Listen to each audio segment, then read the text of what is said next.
dowladda federaalka ee Soomaaliya ayaa waxa ay sheegtay in aanay jirin ogolaashiyo dhankeeda ka yimid oo dalka Ethiopia loogu ogolaaday in ay marin ka helaan badda cas taasina waxa ay soo baxday xilli xaaladda gobolka Geeska Afrika uu yahay mid xasaasi ah. haddaba go'aanka dowladda federaalka ee Soomaaliya maxaa lagu fasiri karaa? barnaamijka Barrow Show qaybta labaad intaan wada joogno ayaan rabaa inaan idinku sheego. waxaan sidoo kale ku soo gudbin doonaa barnaamijkan dalka Turkiga oo qaadaya tallaabo adag oo waliba cadaadis ku haya dalka Isutaga Imaaraadka Carabta.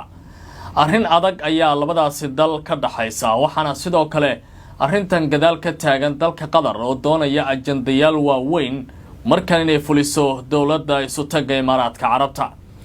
haddaba maxay tahay sababta loo dirqinayo dalka Isutaga Imaaraadka Carabta? muxuuse wasiirka amuraha dibadda dalka Turkiga Hakan Fidan uu ka doonay gudaha wadankaasi isla markaana ula kulmaya madaxda dalkaasi Isutaga Imaaraadka Carabta? warar waaweyn ayaa ka taagan bariga dhexe waxaana sidoo kale duqeymihii ay ku socdaan gudaha magaalada Gaza xilli aan wali wax rasmi ah oo wada hadala aan laga gaarin ama heshiis aan laga gaarin wada hadalka u dhaxeeya dhinacyada ku loolamaya magaalada Gaza. aan ku horeeyay dowladda federaalka ee Soomaaliya waxa ay soo saartay war si weyn uga naxinaya markan dalka Ethiopia marka la eego go'aanka wasaaradda amuraha dibadda ka yimi oo caawa lagu dhawaaqay. wasiirka amuraha dibadda ee dalka Soomaaliya Danjire Axmed Macalin Fiqi ayaa qoraal kooban oo ku qornaa afka Ingiriiska waxa uu ku soo daabacay bartiisa X ee Twitter hore loo oran jiray.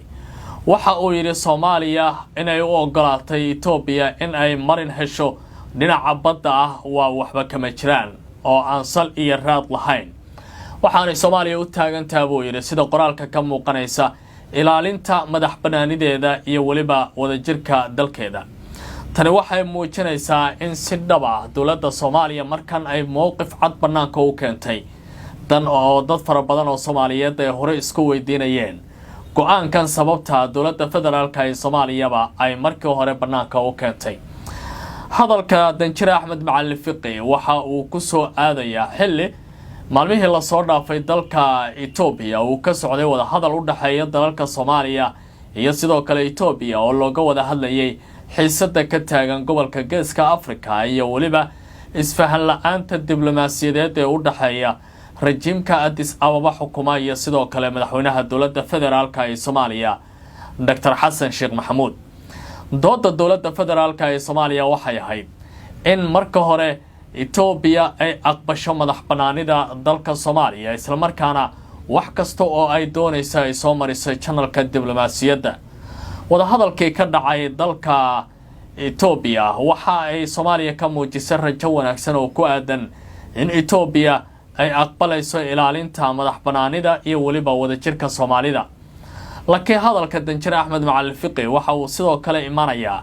xilli Soomaalidu ay si weyn isku weydiinayeen sababaha keenay in madaxweyne Xasan Sheekh Maxamuud uu aqbalo in ra'iisul wasaaraha Ethiopia Abiy Ahmed uu la fariisto iyadoo aan laga laaban is-afgaradkii horey loola gaaray Somaliland oo ay ula gashay Addis Ababa bilowgii bishii January ee sanadkan sii laanaya. doodaasi waxaa horey miiska u soo saaray dowladda federaalka ee Soomaaliya maxfallo badan fagaarayaal caalami ah iyo warbaahinta dunida ayuu madaxweyne Xasan Sheekh waraysiyo uu ka baxayay iyo khudbado uu ka jeediyaba uu ku tilmaamay haba yaraatee Soomaaliya inaanay ka tanaasuleen go'aankaasi. laakiin waxaa muuqatay wada hadal Turkigu ay garwadeen ka ahaayeen in Ankara mar kaliya lagu kulmay iyadoo labada dhinac war murtiyeed iyo waliba shir jaraa'id oo ay wada qabteen sidoo kalena ay soo saareen qoraal ay ku tilmaameen in Ethiopia ay tixgelinayso madax banaanida daleed ee Soomaaliya isla markaana channelka diblomaasiyadda uu noqon doono mid furan oo la wada hadlo. wada hadallada rasmiga ayaa la doonayaa ilaa iyo bisha labaad ee sanadka soo socda February inay noqdaan mid si rasmi ah labada dhinac wada shaqeeyaan oo guddiyo farsamo ay fariistaan. inkasta oo saraakiil sarsare wasiiro iyo danjirayaal culculus Ethiopia ay tageen iyo wufuud filla Soomaaliya xubno ka socday ay kamid ahaayeenba haddana waxaa muuqata wali xaaladda in aanay dhinacna u soo bixin. madaxweyne Xasan Sheekh Maxamuud ayaa si ka duwan dalalka Masar iyo Ethiopia wafuudi loo diray oo madax ahaa ka tirsan xukuumadda iyo sidoo kale laamaha amniga ee dalka waxa uu isaga ku gaaray magaalada Eritrea caasimadda dalka aan iraadee magaalada Casmara ee caasimadda dalka Eritrea marka la fiiriyo laakiin socdaalkiisa waxa uu u muuqdaa mid ka xajmi adag in dalka Eritrea iyo waliba rejiimka halkaasi fadhiya ee lagu magacaabo Asiyaas Afwerqi uu helay mudnaan ka duwan Abiy Ahmed iyo sidoo kale madaxweynaha dalka Masar General Abdel Fattah al-Sisi hadda gobolka Geeska Afrika xaaladiisu aad ay u qasan tahay dawlado waaweyn oo galbeedka ahna waxay muujinayaan inay ku dhaxmilmayaan lama oga sida xaaladda ay ku soo dhamaan doonto laakiin gobolka ayaa marka la fasiro isbedbedelada juqraafi siyaasadeed iyo waliba arrimaha diblomaasiyadda hadda taagan waxay tahay kii ugu adkaay uu soo maro oo ay dawladaha gobolka isfahmi waaweyn ay u dhaxayaan tan iyo markii ra'iisul wasaaraha dalka Itoobiya Abiy Ahmed uu xafiiska muddo joogaba gobolku waxa uu noqday mid si weyn u qasan marka la fiiriyo tallaabooyinka ugu dambeeyay uu qaadayay Eritrea aan iraahdo waxay isqabteen Tigray wadankiisa jabhado waaweyn ayaa ka socda Eritrea hadda siyaasad ahaan iskuma fiicna Suudaan dhowr jeer hore ayay isqabteen Masar meel adag ayay kala taagan yihiin Soomaaliyana xaaladeeda waa mid hadda muuqatay caalamka oo dhan ay ka noqotay wararka ugu waaweyn ee diblomaasiyadda wixii arintaasi ka soo kordhay waan eegi doonaa laakiin tallaabada dawladda federaalka ee Soomaaliya caawa ay ku dhawaaqday maxaa lagu micnayn karaa marka la fiiriyo xajmiga erayada siyaasiga ee diblomaasiyadda halkaas ku qoran oo u baahan fasiraad waaweyn in laga bixiyo sidaas ay qaar ka mid ah diblomaasiyiintu ku doodayaan intaas aan uga gudbo wixii aragtay oo qabtana dhinaca commentiga inala gaar markan aan fiiriyo dhinacaasi iyo waliba Turkiga maalmihii la soo dhaafay dalka Turkiga waxa uu wada cadaadis xoog leh waxana uu banaanka keenay muujintiisa ku aadan in gobolka bariga dhexe iyo waliba hoggaanka dunida islaamka aan looga daba hadli karin wasiirka amuraha dibadda Hakan Fidan waxa uu gaaray maalintii shalay ahayd magaalada Abu Dhabi waxa uu la kulmay madaxweynaha dalkaasi Mohammed bin Said waxa uu kala hadlay xaaladda dalka Syria